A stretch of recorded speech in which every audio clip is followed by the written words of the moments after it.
Hello and welcome. In this video, I'm going to show you how to configure Syslog Traffic coming from a Linux machine and capture it on a Splunk server. I have a Splunk running here and everything is set up. I've done with a Windows machine, but let's now run pfSense, which is the Linux machine I'm talking about.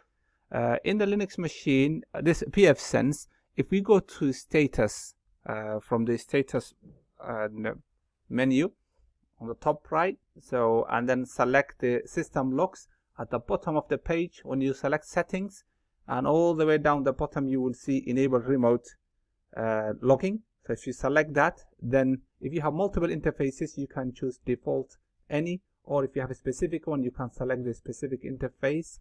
And also you can, this is only IP version 4, but you can provide the destination where the Splunk is running. You can have multiple IP addresses, but here I've got one. And also the port, the default is 514, and we're going to use high port. This is because sometimes you need permissions for those known ports like 514. So in this case I'm going to choose a high port like 9 or 5 or 7, any number like that.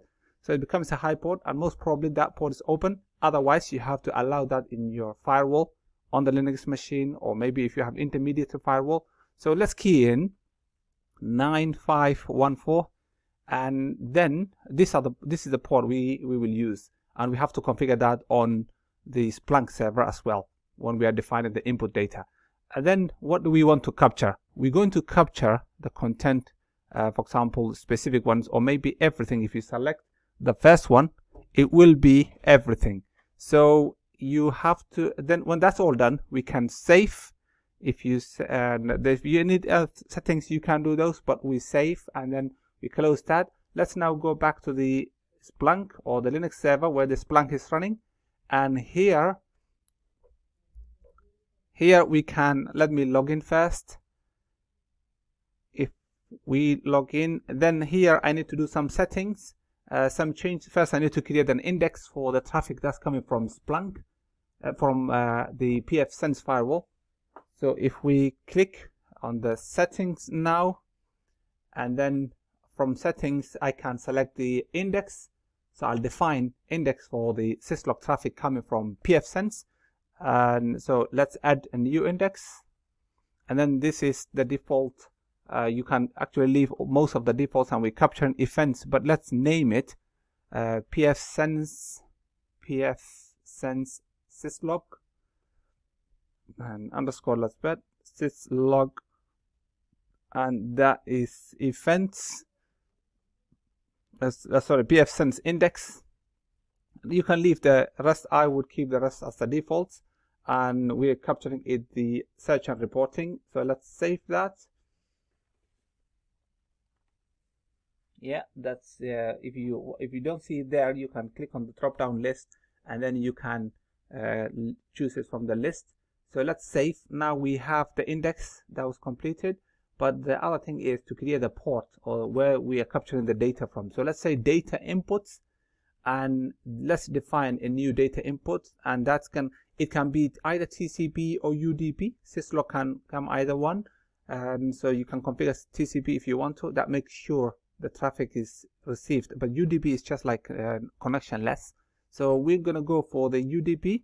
And since we configured 9514, we have to define that port here and say 9514. The rest I will leave as the defaults. Then I click next. So that will ask me the input settings. And here the source, we can provide a new one because this is one we're creating, and let's call it pfSense Syslog. And then we can customize the data type category. We can create new, or we can select from the list. I'll leave it default. You can add some description if you want to. So Syslog traffic from pfSense, and that should be enough. Then we can choose what app we need to see. We're going to see the reports and search, or search and reporting, and so select from here because we need to create dashboards for that as well. So let's go to yeah, that one. Then The host, it can be through IP or DNS or custom, whatever you like. So let's leave for IP. And then the index, we created one, remember. Then we choose from the list. So we have pfsense in. Then we click next. And then this gives us a summary of what we've configured and the index. So if you have some errors, please just go back and correct them. I had some index issues and things like that. I corrected it.